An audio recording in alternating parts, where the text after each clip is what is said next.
The night of ill omen, that's definitely not a good sign. I awake at the sound of Hisui's voice.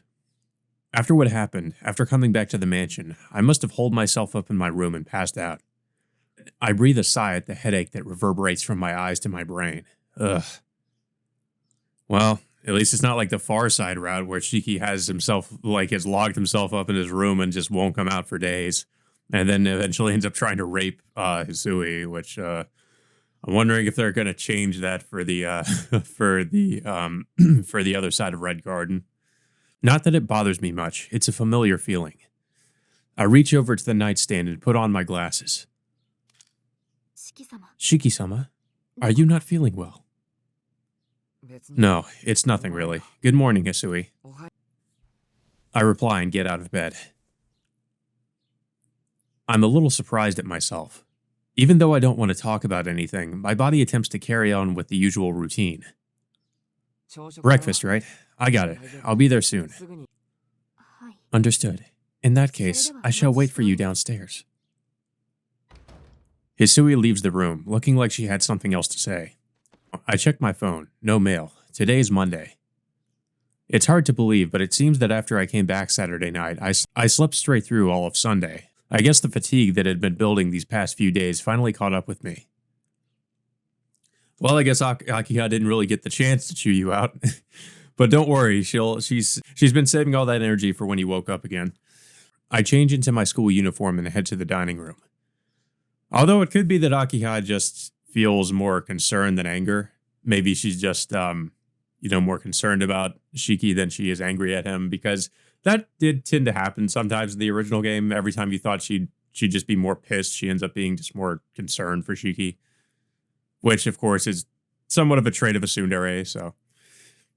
After having breakfast, I stop by the living room. Akiha and Kohaku-san are there, as usual. Good morning. I sink onto the sofa and stare vacantly at the clock. Nisan? It's good that you're up early. But you do know that you have school today, right? Right. I can't just skip school. I completely forgot. Having lost my sense of purpose, I'd ended up thinking that I'd just carry on drifting through life as an empty shell. I have my own life to live, don't I? I may as well go to school if I don't have anything else going on. Nisan? Akiha gives me a doubtful look. My mind simply isn't capable of coming up with an excuse or an explanation right now. In the end, I leave the mansion without saying anything.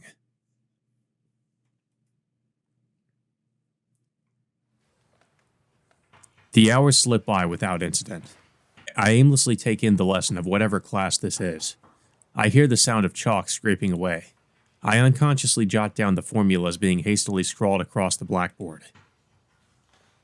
Suddenly, I catch sight of the schoolyard through the window.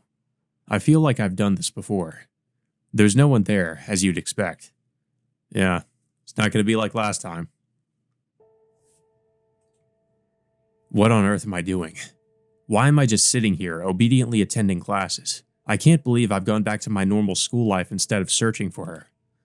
But I don't have the ways or means to find her. Now that she's erased herself from my life, there's no possibility I'll ever see her again. That's why, I'm certain, I've truly lost Arcueid this time. Something on my desk makes a noise. It's nothing worth mentioning. It was only my mechanical pencil breaking from being gripped too hard. The lesson is over. As the hubbub of the classroom builds, I alone remain at my desk, as though still listening to the lecture. Tono, could you come here for a moment? The physics teacher calls out to me from the podium. Yes, what is it? I reply as I head to the podium. I just want to confirm something. I've heard some reports recently that you've been spotted around the downtown area late at night. Does this ring any bells? Yes, I've had some business to take care of in the city these past few days. Oh dear, so it is true. The physics teacher frowns, but his expression then softens somewhat. I know you're not the type of student to go and mess around late at night, but it's been raised as an issue at our staff meetings. It seems that someone from the student guidance department would like to have a word with you about it. That is to say, Please head to the tea ceremony room after school. With a brief farewell, the teacher exits the classroom. So I feel like I know where this is going, but it's happening a little bit differently because I know we're getting near the end of the route, but this happens a little bit differently in the original game. I know that Shiki at one point, of course, this is after, of course, the H scene that happened in the original route. Arcueid goes missing. He can't find her. He goes back to his normal life, but then he gets anemia and has to go to the nurse's office and like stays after school. And that's where we kind of start to get into the climax, I believe. So I think this is happening a little bit differently here, if it's what I think it is, at least. It's now the end of the school day. I drop by the tea ceremony room, but the guidance counselor has yet to arrive. Our school doesn't have a dedicated student council room. Counseling sessions usually take place in the empty classrooms or the staff room, but sometimes they'll happen in a disused club room, as is the case today. It seems like the tea ceremony club was abolished quite some time ago. It's certainly true that it's not a club that's currently in vogue. I sit down on the tatami and wait for the guidance counselor to arrive. Instead, Ciel shows up. This is her favorite room after all.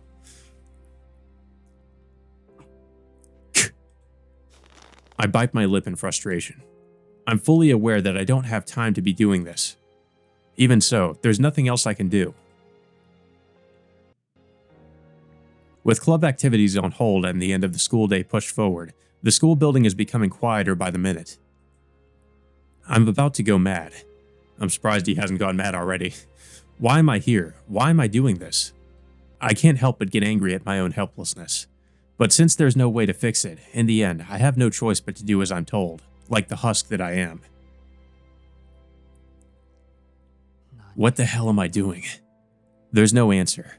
Suppressing my irritation, I continue to wait in the deserted club room for night to fall. Man, so is he just sitting there for hours? Dude, if the guidance counselor didn't show up, like, in an hour or so, I would have been like, screw this, I'm out. Tick. The second hand of the clock ticks, informing me that it's just turned 6 o'clock. How long was he waiting? In the end, no one came to the tea ceremony room. The school closes its gate at 4 and the teachers leave at 5, so at this point, there's nobody else left in the school. Why did he, dude?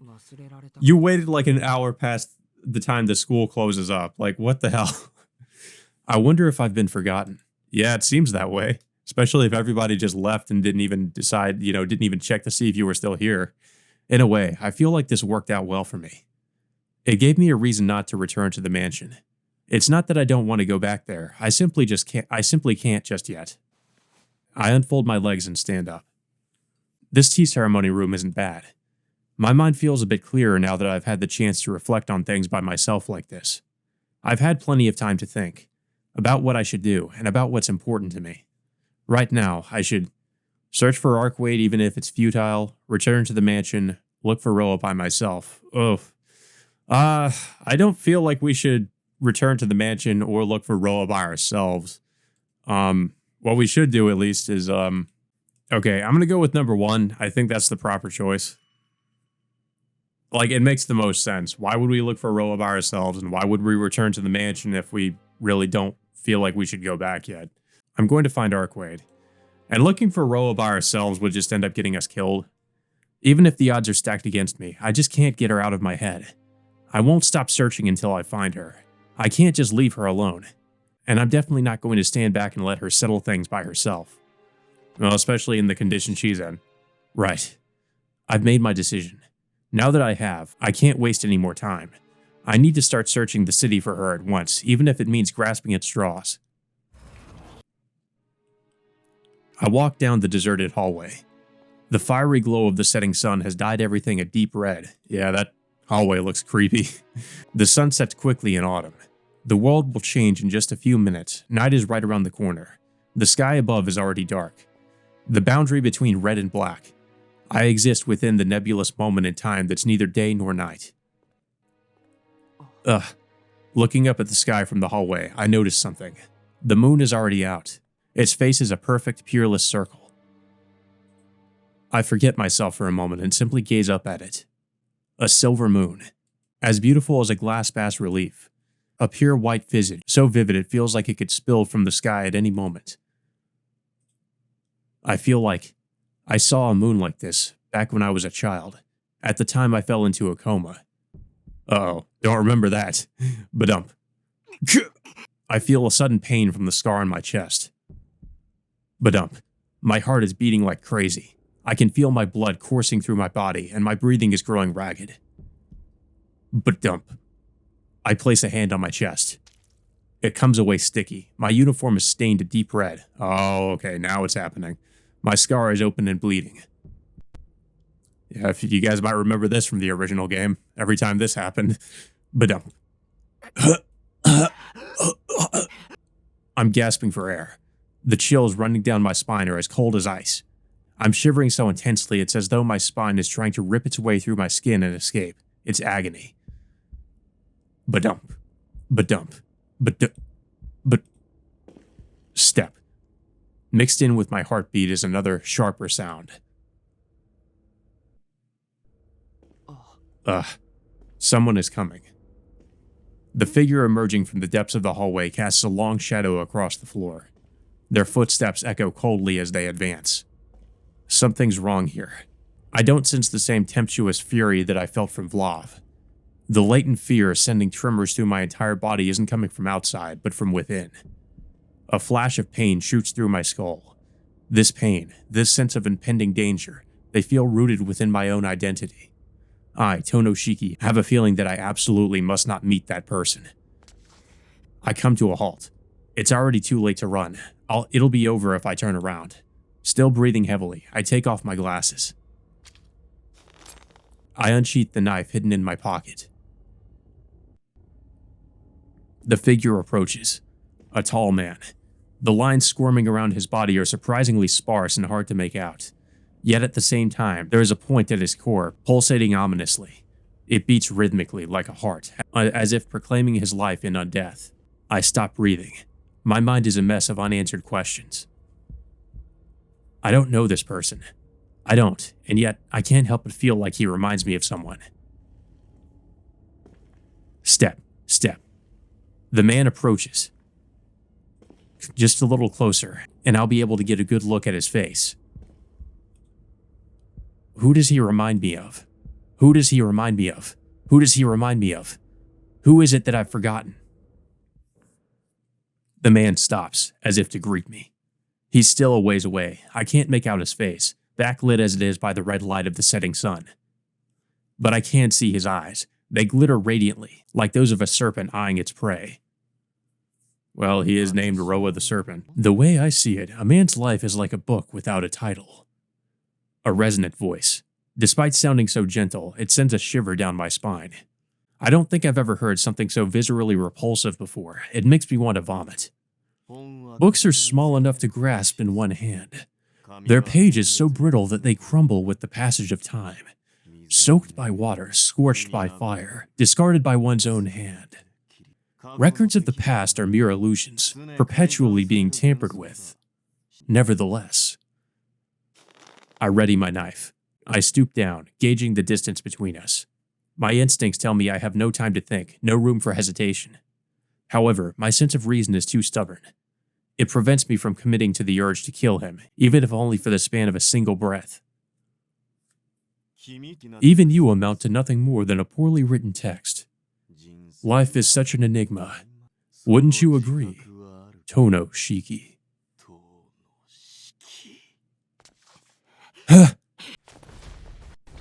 I dash forward like a greyhound bolting out of the gate. Even knowing that it's already too late, I impatiently propel myself forward as fast as I possibly can. A display of physical ability I was unaware I was capable of. I close the 10 meters between us in a single breath, take aim at the man's lines, and sever. Yeah, that's not going to happen. But as I feared, I was too late. Even though I managed all that in a single breath, this guy manages to slip behind me in the mere blink of an eye. I can't react in time. The man strikes my hand and snatches the knife away. With eyes shining blue, he stares straight at the lines on my body. It's as if I alone am moving in slow motion. The corners of his lips curl in amusement. I'm afraid you're out of luck. The privilege of being able to see death is not yours alone. He aims my own knife back at me and swings it down. My spine locks up. My brain freezes. My body recalls the pain it felt when the same thing was done to it before, long ago. Ooh, the sound of rending flesh. The white steel pierces my chest as if slicing through paper. My body collapses. All of the strength drains out of me, and I crumple to the floor. As I fall, I look up at the man's face. Ooh, they made him look crazy, holy shit. I plunge into darkness. His face, I don't recognize his face. And yet, I remember this rush of blood. That's because this guy, he's the exact same figure. He's the same blood-soaked boy that lay before me on that summer day long ago. Plot twist. I hit the ground with a thud. Strangely enough, there's no blood. I don't feel any pain. Okay, how's that possible? The knife remains lodged in my chest. My body temperature is dropping. My consciousness is fading. I'm slowly losing the ability to even move my body at all. With this, you have repaid him in kind for having killed you. Surely you have no other regrets. Time to put your book on the pyre. Tono Shiki. The man is addressing empty space. Why did I forget about it until now? Back when I was a child, when I played in the gardens of the Tono mansion, it was always myself, Akiha, and one other child. We were inseparable. Even when I played with Akiha, I was inviting her to join in with the two of us. So then, why? Why had I forgotten his name up until now? Okay. Shiki. Yes, it's all caps Shiki. That's right, Shiki. It really has been a while. Although, it seems you were a little too late. The owner of this body, Tono Shiki, is no longer with us.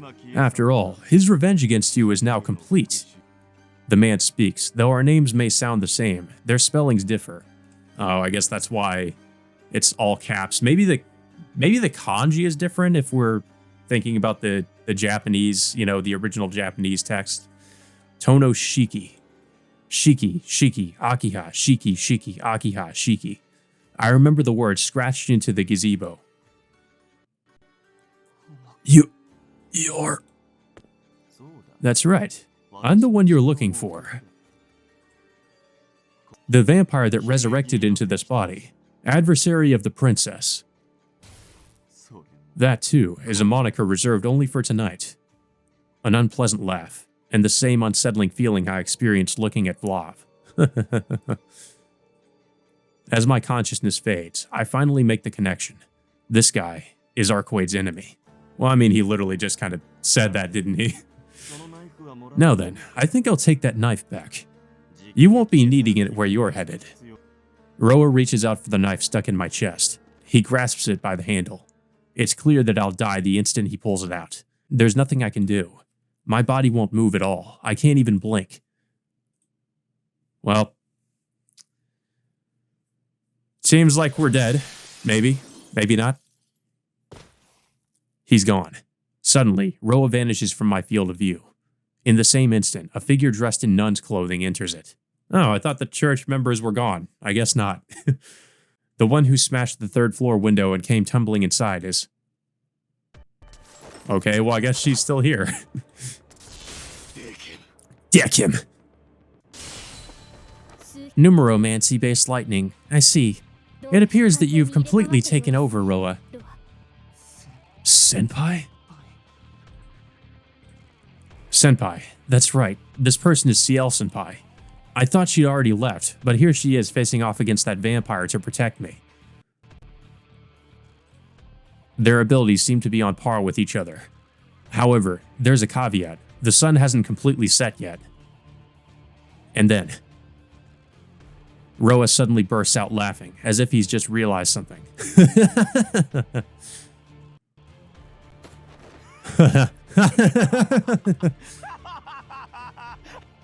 I see. So that's how it is, woman. I hadn't even considered that a case like this might exist. Incredible. I'd expect nothing less. I've been reincarnating over and over again for 800 years. There was bound to be one or two exceptions, and now that time has finally come. Roa continues to cackle gleefully. Senpai simply stares back at the vampire in silence. What's wrong? You came here to kill me, did you not? Or what? Is an empty shell like you really that powerless? Senpai doesn't respond. Instead, she turns away from the vampire and takes my fallen body in her arms. Oh, are you really prioritizing that impostor over severing the karmic ties that bind the two of us together? It's useless, I'm afraid. He can no longer be saved. After all, I just gave Tonoshiki what he deserved for having lived as he pleased all this time. There's no cure for one whose line of death has been cut. The princess may have revived, but she had to give up 800 years of her life in exchange. A mere human has no such means to escape from death. His sneering voice is the only thing I can make out. Senpai bites her lip, holding back the rage she feels toward that vampire. She stifles her urge to jump up and slay him right this instant. All of that, in order to protect me, cradled here in her arms. Yeah, we got it. Good job on the reincarnation.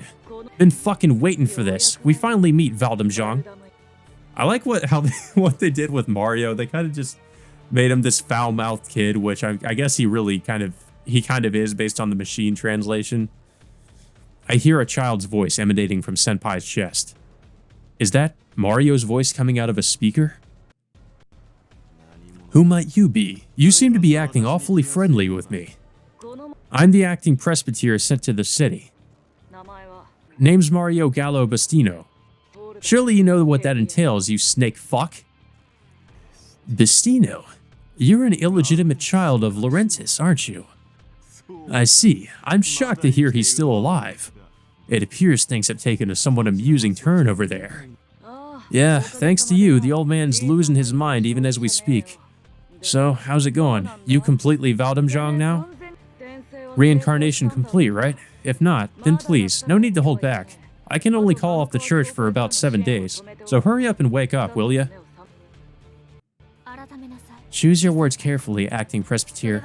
That could be considered treason against the church. Fuck off. Don't want to hear that shit from you, Ciel. Also, don't worry, we're definitely gonna kill this fucking dead apostle. But before that, there's a precious little something I gotta get from him. Surely even Miss Goody Two-Shoes will understand if I say it's an order from the old man. Alright, so how's it gonna be, Serpent of Akasha? You remember this time around. Where's the precept of Henosis? Have you grown so old that you're in need of immortality, Laurentis? Still, I'm certain I noted it down quite specifically. Perfect immortality is impossible to achieve while one remains human. If the thieves who rummaged through my library failed to heed that advice, then they simply got their just desserts. Don't act so fucking full of yourself. All that means is that you left it unfinished, right? Or what, you gonna tell me that kind of immortality the old man's out for don't exist? Unfortunately, I am. My research changed to focus primarily on the soul. My dalliance with the body was little more than a passing fancy. Nothing came of it but theory that could never be realized in practice. Magecraft isn't the right word for such a dubious rite. Curse is the better descriptor, Estino. You're saying... I'm saying it was a waste of time. The puzzle of how not to age cannot be solved. Go on and suffer until your death. It will prove invigorating. Yeah, basically to gain immortality, they would, like, there is no perfect immortality in the Nasuverse, as we've learned from Fate. If, you know, like with Zokenmato, he pretty much had to continually, like, what was it? He had to continually feed, eat people or whatever. And his soul was just, like, rotting away over the, the hundreds of years he'd been alive. The silence that follows is frightening. Even through his microphone, I can sense Mario's disappointment, his despair, his hatred, his anger. You called it a curse, didn't you, Valdemjong? I did. These are all Magecraft foundations that I have developed. Even if the Holy Church is unfamiliar with Magecraft, surely the acting presbyter at least understands how they work. Pull back, Ciel. We'll take him down later. We'll crush this snake fuck once we get more people. Still carrying me in her arms, Ciel Senpai leaps up onto the sill of the shattered window. The man simply watches us go, a wry smile on his face. Feel free to leave. I don't care. I've something much more important to attend to. Now that I've revealed myself as Roa, that princess will visit me soon enough. I had better prepare a warm welcome for her. Senpai turns her back on the vampire and jumps out the third-floor window. It seems that she doesn't think anything of a 3-story fall. After alighting on the ground with a soft thud, Senpai retreats from the school without looking back. As all this happens, I gaze back at the man, my eyes glazing over. He had the same name as the child in my memories. Tono Shiki, a human who had still been alive all this time, has now been overwritten by the vampire known as Roa. Yep, basically he was reincarnated into the child that Shiki thought he had killed. Still carrying me in her arms, Senpai makes a beeline for the Tono mansion. I'm not sure what she's planning on doing here, but I can't see it going well. The knife is still lodged in my chest, and I'm definitely dying. If Akika sees me like this, worried won't even begin to describe it. Shit, my voice won't come out. I want to tell her to stop, but it's taking all I have just to keep on breathing. I need you to stay quiet, Tono-kun. It's okay. If anyone can save you, it's your sister. Save me? That's impossible, Senpai. I've been stabbed in the heart with a knife, and I've already lost all control over my body. There's nobody in the world who can save a person that's this close to death's door. No, she can. Otherwise, it wouldn't make any sense. Listen up, if she didn't have the power to save you, then you would have died 7 years ago. That's why. There's still a chance this time around. Senpai, what do you mean by... Jeez, just settle down and be quiet already. You definitely won't make it if you don't shut up. Her expression is stern. I've never seen anyone so angry before. I feel like I've done something very wrong, so I close my eyes. Well, whatever. Besides, it was getting rather hard to stay awake anyway. Yeah, are his glasses gone? If he's, oh god, if he's like looking around without his glasses, then he's really fucked.